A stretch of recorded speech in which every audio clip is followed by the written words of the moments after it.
I'm the chair of the Act 46 committee. We're going to briefly introduce ourselves. We're missing some people tonight. George Sleeman, Bennington School District. Ken Surratt, Bennington School District. Jim Culkeen, Superintendent at SVSU. Dick France, Woodford.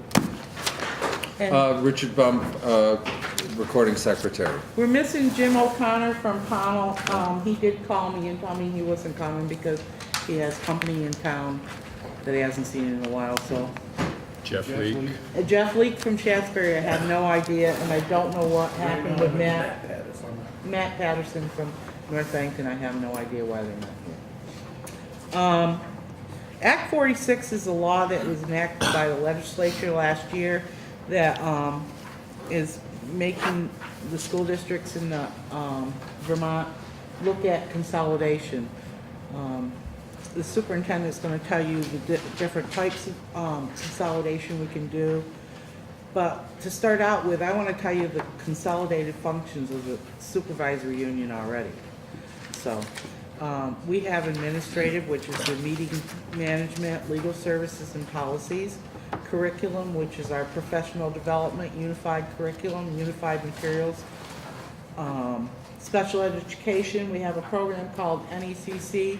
It serves a lot of autistic children at Molly Stark, and they come from all the districts that make up the SU. We have the Congress Street program, which I never can remember the new name. On point. On point. Financial, accounting, bookkeeping, state reporting, joint contracts, joint purchasing, construction and maintenance, somewhat. I haven't got that far yet. As far as joint contracts go, our administrators and teachers in Woodford aren't part of the contract. Woodford has always historically decided to do it their own way, and that's fine. Student management, we have human resources management with payroll, transportation, BSD, MAU, and Shasberry. North Bennington doesn't transport, and Pownell runs their own at this time, but next year will be running, will be in the joint contract. Technology, early childhood program, the pre-K 4 and 5-year-olds, and the Triple E program, which is, I'm not sure where that's housed anymore. Is that still at Molly Stark? Yes. And this is Jeff Leake from Shasberry. So I'm going to turn it over to the superintendent so he can tell you the different forms of consolidation that we can do. And what we'd like to do tonight is have anybody's input. You can ask us questions. We'll try to answer them. And, you know, we're just basically studying it right now. Thank you, Jack. Act 46, as Jackie said, is a consolidation law passed over a year ago. Well, not quite a year ago, maybe a year in May that it was passed. There are different structures. Let me start with what the law considers to be the ideal structure. Is a school district of 900 students, at least 900 students, and that is pre-K through 12, and one school board overseeing pre-K through 12. There are alternatives. There's something called an accelerated merger. We are not pursuing that. We would have to have had the vote taking place now, and we would have to be, the charter would have to be written and would have to be operation a year from now. So that is not something that we decided to pursue. There is a, for lack of a better term, a regular merger, which is that same model, but it wouldn't happen in the first year, so there's less incentive on the taxes, which would have been 10 cents in your first year, 8-cent reduction in your second, 6, 4, 2. Goes away after 5 years.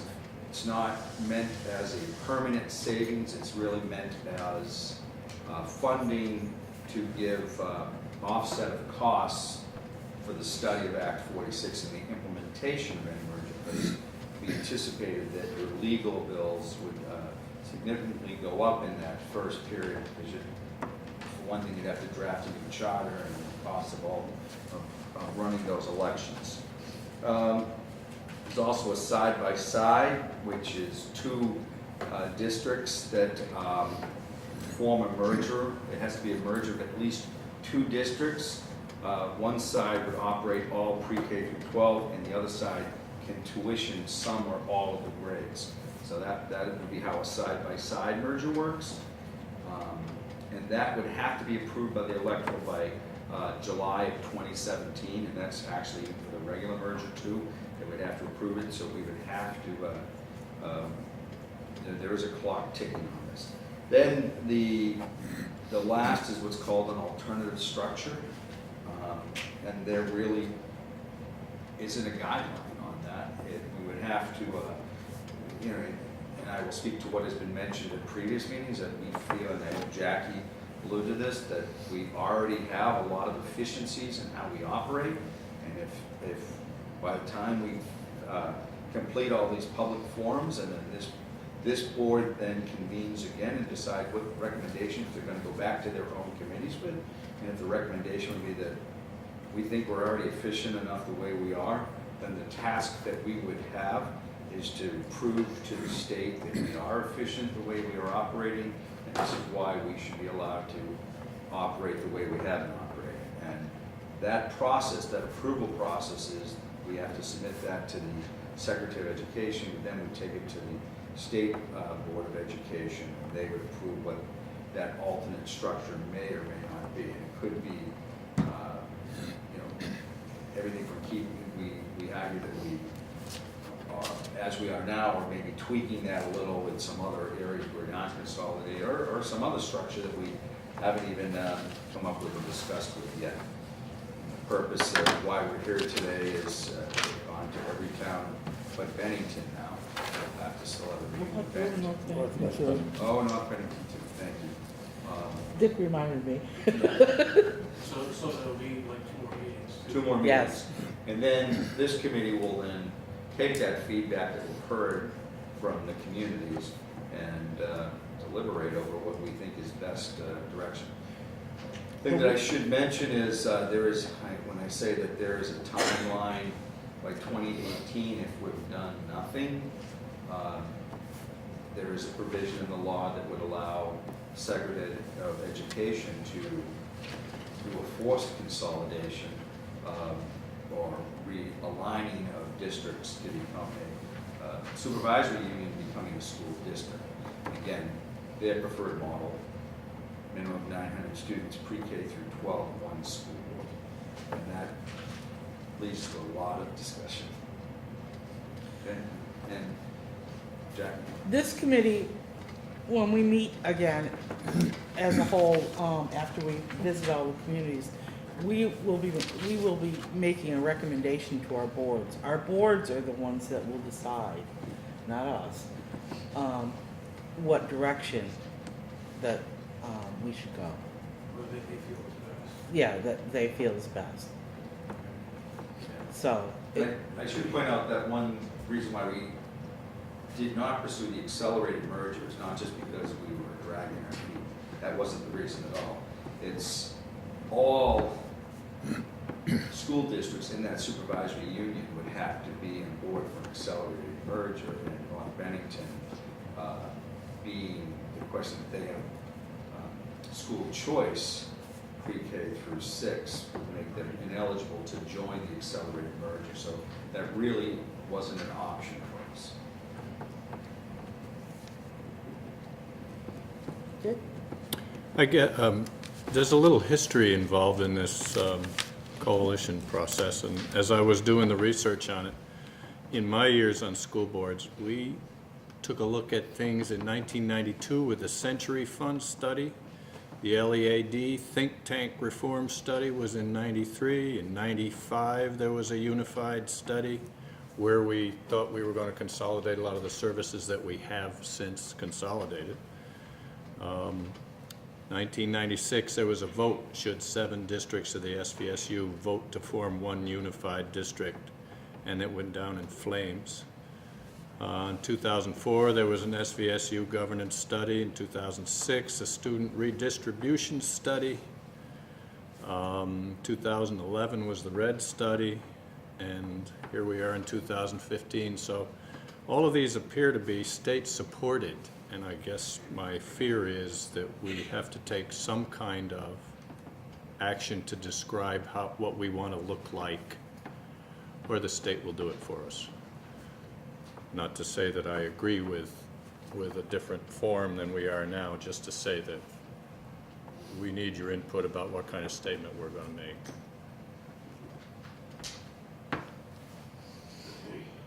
Anybody? Well, I understand the state may feel they're looking for better options. I don't see where they, how do I put this? I don't see where they can say that they know better for our children or for our districts better than the parents or the people who are actually here on the front lines now. I guess would be, I don't know how to. And I I guess remember when that's, Act 46 came out, and I was kind of nervous about it, to be honest, and I still am. And I realize there's going to be a learning curve, and I don't want to be closed-minded either, but in the same respect, one of the main reasons I stayed in Woodford was because I love the Woodford school. I want my kids to be in the Woodford school. I love the Woodford school system. The people here are just awesome, and it's an awesome school. I wanted them to be here. So I don't want to see something happen to that.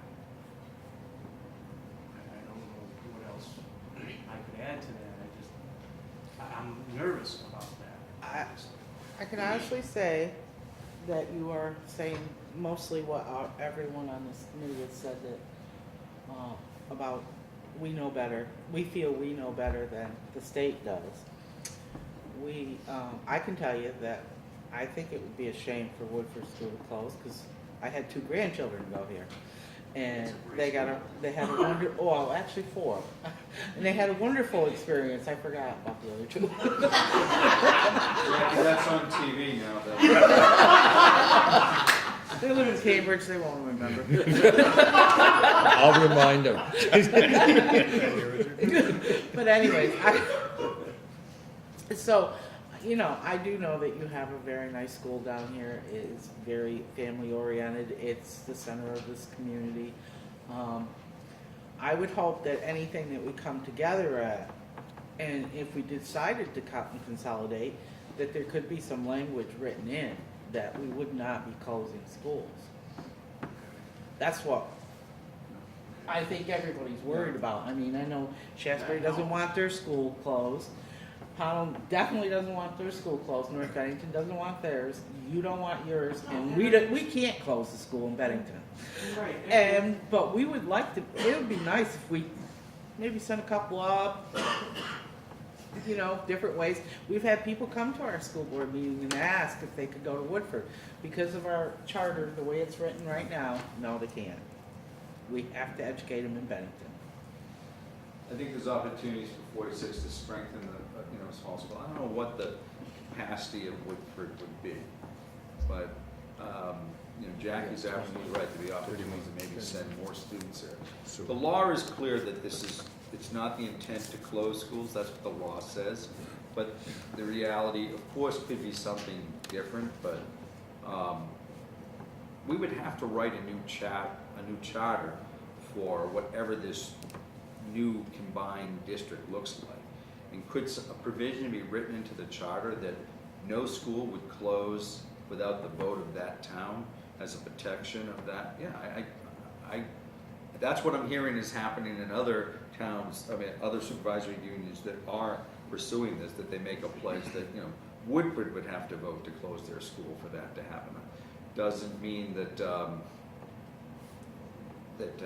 if we became one school district, that town boundary would no longer be the defining line for where students would come from, when we could create a school zone and say, I'm looking at Sandy, say the capacity of the school is 35, 40, I don't know what, must be around there, right? So that where you might get some students from down the mountain as well as from up the mountain to balance that out. That would make the school more viable, you know, for the long run. I think the concept of one school board is the other unnerving fact for a lot of board members.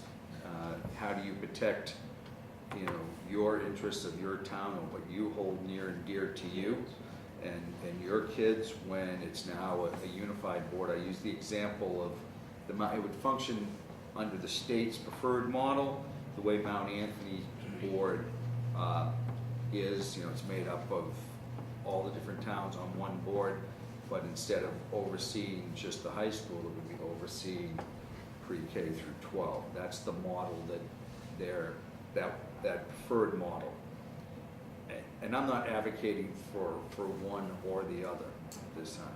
I'm advocating that we look at all. But there are, again, on that, the timeline is the new. If we do a conventional transition, we have to be operational by July 1 of 2019, and the vote would have to take place by July, I believe, July 1 of 2017. Yes. And we have to have, if we want to do the alternative structure, we have to have our plan submitted to the Secretary of Education by November 30th, 2017. So not a, you know, it sounds like it's kind of far off, but it's really, then the Secretary, if we submitted that alternative structure plan by November 30th, 2017, the Secretary is supposed to develop, if they agree, a plan in the spring of 2018 with the state board approving it by November of 18, and then we would have to be up and running by July of 2019 under the alternative plan, whatever that might look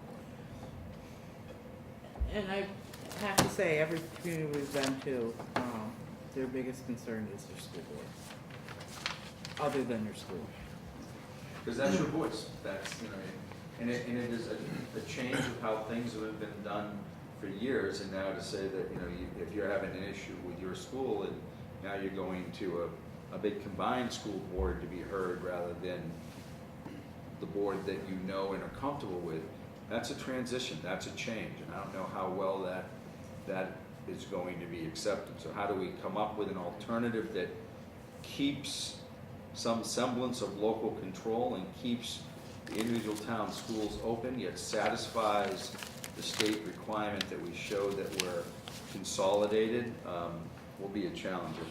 I could read a couple other things on the alternative structure.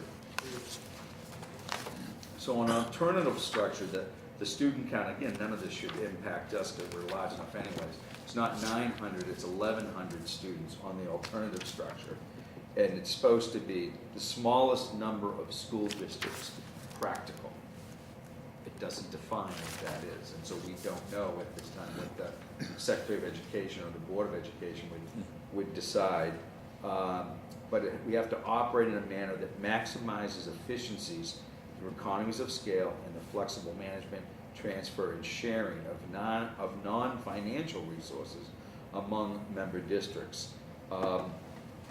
And member districts need to consider themselves to be collectively responsible for the education of all pre-K through 12 students in the SU.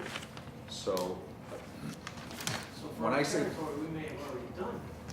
in some regards, we have when they say of flexible resources of non-financial resources, flexible management I believe they're talking about teachers, which is one thing that, you know, and this, we've talked about that at some other meetings. We have a unified contract, except for Woodford, but we're not, under the contract, we couldn't move a teacher from Bennington Elementary to Shaftesbury Elementary, even though they're in the same teacher contract. So we're not able to easily share resources or share a teacher without a complicated structure where if we're unified and Shaftesbury needs half an art teacher and Woodford needs half an art teacher, we could easily share that non-financial resource. It's happened in the past, even with the structure that we've had, but it also complicates it because we're billing then back 2 different accounts or sometimes 3 different accounts to get that done. But I think a lot of those details can be worked out. It was interesting, in our last meeting we had in Pownell, Mr. Bartow, the state representative for the Pownell, was there after the discussion. He buzzed in and said that in reading the law, he really doesn't think it pertains to school districts like the Southwest Vermont Supervisor Union. It's meant more for those 79 districts that have 100 or less kids in them. In this state, there's 79 different school systems in this state that have, 100 or less kids. Those are small. That's where your overhead, your spend director, superintendent, principals, financial people, all those things. If you combine those, you can have a lot of savings and a lot of helping. But I know in the previous, I guess we don't do it now, but in Bennington, we used to do the phys ed for the Woodford School. We used to do the summer school program for them. We helped last summer with the septic problem they had here. I think those are the kind of things that the state is looking for too. And we also, we used to share, superintendent, when North Bennington wasn't a private school, we used to share librarians, we used to share nurses, we used to do phys ed teachers. They'd be like 3/5 in Bennington and 2/5 over in North Bennington. So I mean, it was done before. Now I guess we can't do it because it's a private school. But we can share like specials, like arts and that. Yeah. What the superintendent means, like, Bennell doesn't need a 6th grade teacher, or 5th grade teacher this year, but Shasberry does. We could move the 5th grade teacher from the Bennington School District and send him to Shasberry if we had a unified contract. Similar to how we do with An special SU education. contract. They would be supervisory union employees instead of individual district employees. Which is how we do with technology and special Yeah. ed, and we are able to shift special ed personnel as needed to the, Mhm. but we aren't with our core academics. So are we doing some of that now? We are. We are Yes. with specials, yes. You're doing it on a smaller level, but some of what our teachers and our administrators are our town ID to some degree, and I would be surprised if a lot of the teaching professionals in any of the communities would want to move around to another one. They know their families and they know all the things they need to do. I don't know if the students would like that much either, because they get used to the teacher, and the teacher is kind of, they grow with the teacher, and they build a bond. Where it's beneficial, I think, is if you take, Shaftesbury had to hire an extra teacher this year. If Pownell had, I think their 5th grade classes, they have 3 5th grade teachers this year, I'm not sure exactly. Next year they're gonna be 3 6th grade classes. Once that class moves out, they're all 2 teacher classes after that. So they have a teacher next year, 6th grade, who they're not gonna need a 3rd, 6th grade teacher. So they have an extra teacher in the school, which realistically, they're not gonna be able to use next year. So they And they're gonna figure have to out- rip it. And they're gonna have to figure out, we're gonna have to let this teacher go. But if Shasberry, for some reason, had a huge influx of kindergartners, and we needed 3 kindergarten classes, that Pownell teacher could then be shifted to Shasberry without them being ripped in, starting at a different pay level. But, that's the benefit of the program, of Act 46, is those teachers can move, almost seamlessly throughout the different schools without causing disturbance. Is it the best thing for the students? No, but a teacher's not gonna be there anyways, so, if they can move and know they have a guaranteed job, it'll be nice for the teacher. Instead of them reapplying for a job against 20 other people. Well, I get that, that's cool, and that's great, I actually like that part of it, I do. I'm just not sure the state's looking at the numbers, I don't think they're really looking at the students. I think they're looking at numbers in the smaller districts. Where you have the smallest school in the Northeast Kingdom, what's their ability for sustainability? If In the you have 100 equity. kids, that gets smaller and smaller every year. And if you're going to, I think when I was a kid and living down the road here from Woodford had a big population. That numbers every year is kind of dropping. when you have a school with 120 kids and it's down to 50 up in the Northeast Kingdom, you start thinking about, you know, what's the sustainability of this school with this district. I think that's where Act 46 was directed towards, those smaller districts. Then it's kind of, you know, And the equity is another piece of that, is particularly like in our elementary students. The school, the challenge for some of our schools is offering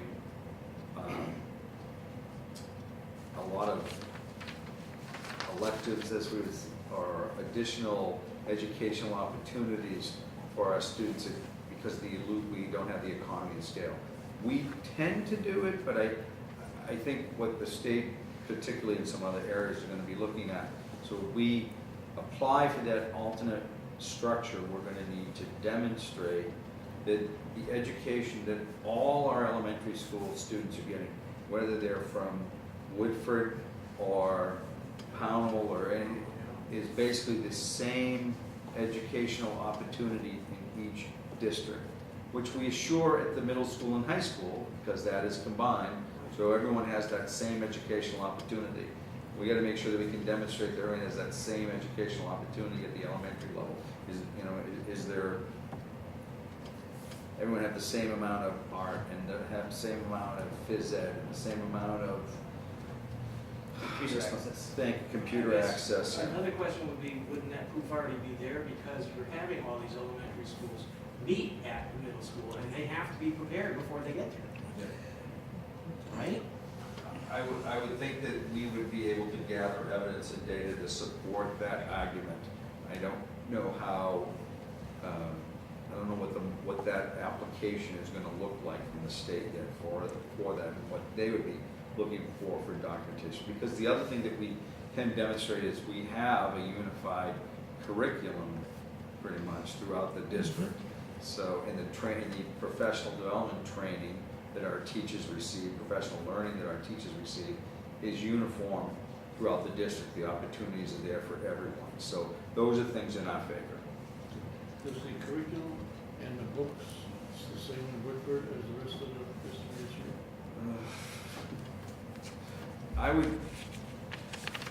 I would say generally yes, but not always. Yeah. Because the purchasing of textbooks is the individual school district, and is everyone replacing it at the same rate? I thought several years ago, we had a problem, one district didn't want to spend the money, so they put all the purchases of books in the SVSU Yes. account. Yeah. So that way, if we update a curriculum, all the schools, math, reading, science, we all get the same book. Yeah. We don't do that anymore? Now, have you started negotiations with the parents yet? We start on Thursday. Oh, Thursday. One thing may be interesting is to see if we can make one unified priority list for the parents, even the school parents. You know, like the kindergarten ones or districts. Like I mentioned many times, there's parents in Ben El that have been there for 15 and 18 years. And if there was a layoff, I mean, they would lose their job, and yet SVSU parent with 1 or 2 years in that same building would keep their job. So you would think that those senior ones would be willing to move into one grand seniority list. And I think, I was gonna bring that up, Ken. I hope so. And I think that would be something we could do with the teachers too. It would also be evidence of more We spent a lot of time on consolidation. that teacher's contract, we didn't get. Even if we have to have a gentleman or gentlewoman's agreement with the teachers' union, that we have the flexibility of moving teachers, like Jeff mentioned here, you know, if there's 3 teachers in the 6th grade in Shasbury, and there's only 2 the following year, but there's a need for a 5th in Hall, that we, you know, we could move them, even though they're employees, it would be just a quick wash and stuff like that. Yeah, I don't either.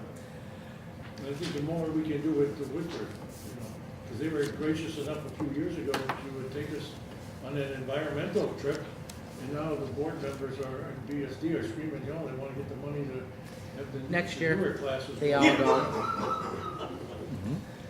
We insured that. They had a nice grant, they took all the Ben El kids to that. That's a sharing that, you know, you don't hear much about, really, unless you're a parent of one of the Ben El kids, you don't even know what happened. Did you guys, Shasbury doing that too? Shasbury's put in our budget for next year, for nature's classroom, so. Act 46 was developed because the declining enrollment, declining number of students in our, in all the schools in Vermont, throughout the state. Is that, I'm going to get there. And the increasing number of teachers per students. So that was, it was enacted actually to cut costs. But, that being said, in the SVSU, in the Bennington School District, we are not experiencing a reduction, we are experiencing growth. Are you having growth? You know, because You of, guys go up and down. yeah, because of our small size. Yeah, but I don't think any of the districts, any of our districts are really experiencing the kind of reduction in students that the rest of the state is. Ours are staying pretty steady. Not lately, but I don't work for it. I mean, Shasbury over the last 10, 12 years, they've done a lot. No, we've gone up. Over the last 10, 12 years? I think we were up at almost 250, I think, coming up-ish. We were at 194 recently. But you were up 300, I think. We were, yeah. Yeah, back. Coming back. It's coming back up. We've done a downward and upwards. The interesting thing that I've seen is we've been to these various meetings. I haven't certainly seen any groundswell for major consolidation in this part of the state. I didn't see it in Pownell. I didn't really see it in Shasbury. I only know what I read since then, and they have an election coming up there where there seems to be some disagreement as to what they want to do. It's my hope as we meet in Bennington and then North Bennington, and we go back to our respective boards, unless we see a dramatic change, we should be probably going to roll up our sleeves and try to, I would even suggest getting a professional person to come in and start writing our program to preserve the district as it is, and to take these items that the superintendent and various board members have talked about. I think that those are problems that can be worked under the present structure, and that's where I'm coming from. I think one of the things this committee is acutely aware of is that every school in the supervisory union has its own identity. Everyone is unique for whatever reason. Woodford has some interesting phys ed programs. North Bennington has a string part to their curriculum, so I don't think we want to lose that uniqueness. That's part of what we'd like to preserve, but if there's another form you can think of that helps move us forward, then think about things so that we can get your input on that. There are handouts that I'll give you tonight. They're on the front two chairs. One is just a quick overview, and then there's another that you can fill out with what your concerns are, and pass that in. You can drop it up, ask what your current concern is, and what type of outcome you would like to see from this. So you can, we have that available at every meeting that we've gone to, and ask for anyone who wants to, if you want to go home and reflect on what's being said tonight before you write on it, then fine, and just send it into central office. When you mentioned equal opportunities for all youngsters, that just means the academic part within the school day. Then I know my grandkids in Powell, they go skiing now once a week. They go over, and you guys have the striders up there and the runners. Well, I think the skiing is part of just, which is it, You have skiing up there? we have skiing too. See, Yeah, we they don't have have skiing, them anymore. they have skiing in Shasbury. Yeah, I mean, I don't think it's town funded. No. So if you have the opportunity to pay, you can send your kids skiing, which I think, or ice skating is the other one, it's part of the GIST program. There are different opportunities in different schools. Yeah, so I hope that wouldn't be part of the comparison with the state where we think that everybody should have the extracurricular. You know, and just for the Woodford people, you know, Shasbury isn't an odd place because we do have a district north that's under the 900 students that has, did approach us. And so, you know, we can either, you know, we're looking at that, you know, kind of a little bit, you know, they're, you know, it's more driven by Arlington looking down so you get the numbers, you know, so that is, you know, Shasbury's unique because we have two cars we can play. We can stay with Bennington, or there's potential to go north. And that's something that if you talk to the residents of Shasbury, some say go north. And a handful who've been growing up in the area and gone to MAU their whole life are saying, well, my kid went to MAU, my parents went to MAU, I want my grandkid to go to MAU. So, you know, that's the little unique part of Shasbury. It's one of those things where, you know, that's the unique part of Shasbury. Just our location allows us to kind of have that conversation. I mean, up north there are some of those conversations happening. Arlington's had conversations with different districts too that are further away than Pownell from Arlington. So they're trying to figure it out, how to get that magic 900 students. So, you know, that's just one part where we're at too, which, you know, I mean, there's always opportunity for Woodford to say, well, I don't know, we like where we are. We don't want to continue with SVSU. You know, Arlington's looking for numbers. They need 18 more kids. We have 24.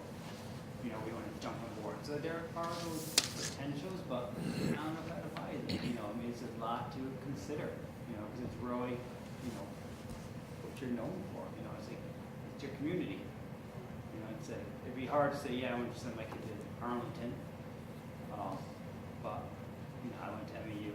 Aunts and uncles at MAU. You know, but is there something Arlington can offer that is best for my child or better for my child? Maybe. And I think you have to look at those opportunities, and it really opens discussion on, you know, what we're looking for our children's education, which is important. You know, I mean, there might be something Arlington has to offer that MAU doesn't. But I think those are important things to kind of consider when you're thinking about this as well. Mm-hmm. You know, it's a tough decision though. Just out of curiosity, when we make our recommendations to the state, I realize this is new for them also. How receptive do you feel they'll be to what we recommend? Well, I would never want to answer for the state. No, I'm just kind of, you know, what is your feeling? Indications that I'm getting, and I'm hearing from superintendent meetings, is the bar is going to be high for proof of an alternate structure. That you're going to have to really demonstrate, and George is probably right, that it's too early to have someone come and write that, but because the boards haven't decided what they want to do. But once they make that decision, we're probably going to need some very targeted help on making what this proposal would look like to be able to sell it to the Secretary of Education and then to the board that things are running, you know, that we are, her terms are quality, equity, and sustainability. So those are what we're going to have to demonstrate, that there's a quality education, that it's equitable to all students within the district, and it is sustainable. But at the same time, that broad brush stroke message that I'm getting from Montpelier doesn't necessarily apply if we can make a decent case. We just have to demonstrate what we have. If I can sum up what I've heard from these meetings is, go ahead and share as many resources and consolidate as much as we can, but let us keep our own schools and our own boards. That's kind of, you know, let's get as creative as we can about what we can share and what we can consolidate. And if that means, you know, that it's, you know, we're already half there with the teacher's contract. For those that might be watching and don't know, that our special ed employees are employees of the supervisory union, our technology people are employees of the supervisory union. One proposal, well, maybe all the teachers should become employees of the supervisory union. That gives us that kind of flexibility, you know. keep your local boards intact so that you have that local voice. And, but basically, we're consolidated as much as we can be. I'm not sure where Woodford is gonna fit in, because I don't know the history of why you're not part of the teacher's contract, and why that never happened. And so, can that happen? Do you want it to happen? What's the positive and negative to that? I don't know, but I think the more we can show that we're consolidated, I think we gotta, and that's the direction that we ultimately vote, the individual boards vote to do, then we certainly have a reasonable shot at it. If everybody, if we're all in agreement that that's what we want, That's what we do. then I do get that, like, why should, and we can afford it, we can sustain it, that's what they mean by sustain it, can we afford it, then, I think you might have a reasonable shot at selling it. Our per pupil cost is lower than the state average too, as well. Yeah. We were going with economy of scales here. We're educating the youngsters, and it's not costing us as much as other districts. I think we can make a strong case, but I think that we should bring in professional help when we're at that point to make it. I'm not convinced that when this thing is put together, if that's the route we decide we're going, and we go there, that the state's just gonna say no, and this is what we're gonna do. So I think that we have And to I take. agree, I wouldn't wanna do it haphazardly either. That's right. If you're gonna do it, you gotta do Yeah. it right, because you want it, you're selling this. That's exactly right. Last July, the commissioner summoned some of the chairmen of the board and the superintendent and the assistant superintendent, each district throughout the state up to Montpelier for a discussion, about 46. And I looked at her, she sat across, and I said to her all of the things that Jackie went over. I said, we do this, we do this, we do this, we do. And she sat there for maybe 30 seconds. I said, what else can we do? And she says, well, maybe your audits. If you had one big audit, you could save money. And then if you had one board, your superintendent would have to spend so much time going to meetings. That was about the two things she was able to pull out of the sky quickly. And, that amazed me, because everything else, now they forced Powell to take the buses, they took the buses away from Powell and made them join the contract. Powell really resented it, but that's the way it is. But, I think there's not much more in consolidation we can do except paras and the teachers, and we do so much and help each other out. I think that's the big. We can formalize There may be some other facilities. areas, there may be some other areas that we can polish up and still keep the. Maintenance. Maintenance and Yeah, we facilities. could have one man instead of 5 in charge. Yes, Larry, I'm sorry. Question for Jim. Are you still working on bringing outside consultant in? Yes. Okay. Are we getting closer to that? Yeah.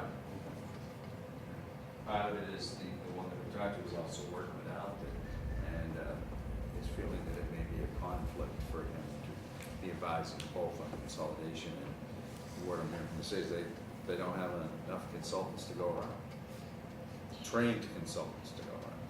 Yeah, they only train the BSBA and superintendent, I think 12 or 15 for the whole state. Was there 200 and some districts? Districts, yeah.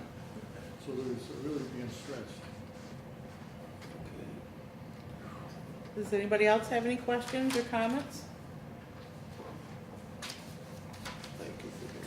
Thank you for coming, and I'm gonna adjourn this meeting. The superintendent said there's some information packets up there.